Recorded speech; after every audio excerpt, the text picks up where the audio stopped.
आहे हरदी के हाथे सीता चिठिया जे लिखेली से हो श्री रामचंद्र के हाथ।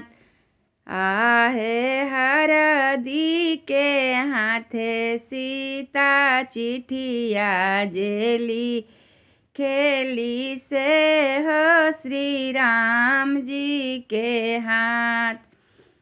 ए जी मुसुकी मुसुकी राम जी चिठिया जे बाँचले काहे सीताय तया कुताय।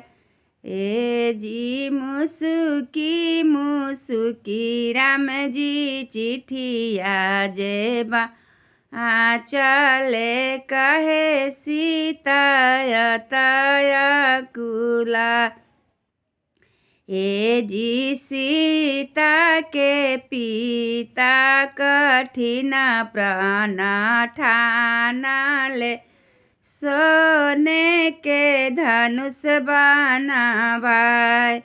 ए जी सीता के पिता कठिन प्राण ठानले सोने के धनुष बनावाय।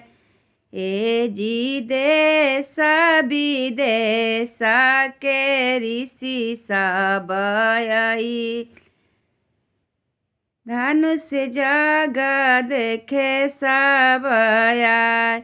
ए जी देश विदेश में नेवता पेठवले धनुष जग देखे सब आय। देश विदेश के भूप सब अइले कोई ना धनुषया लगाय। ए जी देश विदेश के भूप सब अइले कोई ना धनुषया लगाय। ए जी अयोध्या से विश्वामित्र जी अइले राम लक्ष्मण दुनो भाई। ए जी अयोध्या से विश्वामित्र जी अइले राम लक्ष्मण दुनो भाई। ए जी चुटुकी सरीखे राम जी धनुष उठवले धनुष भइले नवखंड। ए जी चुटुकी सरीखे राम जी धनुष उठवले धनुष भइले नवखंड। एक खंड गिरले ओहि रे जनकपुर दूसर खंड गिरे कुरुक्षेत्र। ए जी एक खंड गिरले ओहि रे जनकपुर दूसर खंड गिरे कुरुक्षेत्र। आए तीसर खंड गिरले अवधपुर नगरिया चौथा खंड कोहबर जास।